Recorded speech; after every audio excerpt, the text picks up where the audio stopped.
Mga kaibigan, maligayang pagdating sa aking bagong explanation video. Ngayon ay sisimulan na natin ang talakayan tungkol sa apoy sa dugo.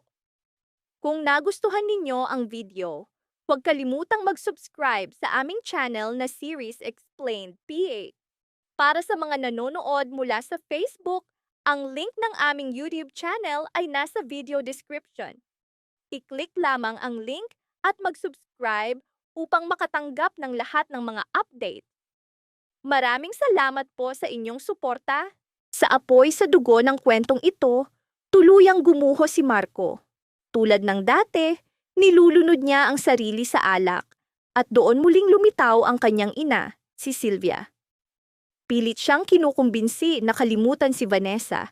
Sinasabing, tadhana mismo ang nagdala ng kapahamakan sa kanilang buhay.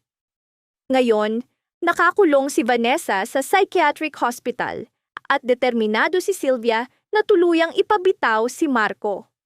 Ngunit sa likod ng lahat, nakatago ang lihim na plano ni Sylvia makipag-alyansa kay Angel upang tuluyang wasakin ang buhay ni Vanessa. Ngunit si Vanessa ay may sariling galaw. Nagpanggap siyang baliw upang mailantad ang katotohanan sa pagkawala ng kanyang anak at ang sabwatan ni Sylvia at Angel.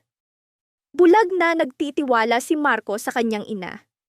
Ngunit biglang dumating ang kanilang kaibigan, dala ang isang papel, ang pagsusumamo ni Vanessa ng tulong.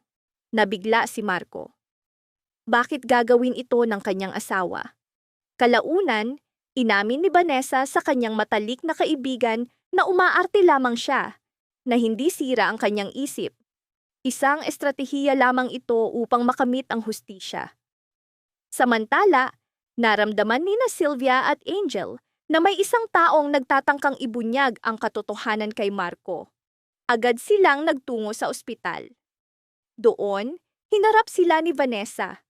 At sa sandaling iyon, natutunan ni Marco ang lahat, na sa likod ng lahat ng kaguluhan at sakit sa kanyang buhay ay ang kanyang sariling ina at si Angel. Pasensya na sa abala.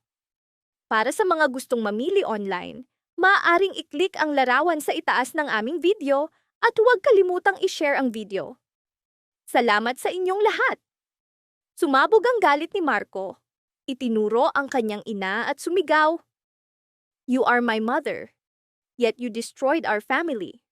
Why do you want to end our lives?"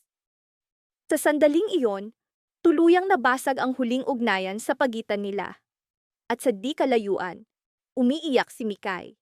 Nararamdaman ang presensya ng kanyang mga nawalang kapatid, isang sakit na lalo pang pumupunit sa pamilya bawat araw. Ipinakita ng kwentong ito ang mabigat na katotohanan. Ang pinakamalaking kaaway ay hindi palaging nasa labas, kundi ang mismong taong pinagtitiwalaan mo ng higit sa lahat. Maraming salamat sa panonood ng buong video. Para mapanood ang susunod na episode explanation, huwag kalimutang mag-subscribe sa Series Explained PH channel.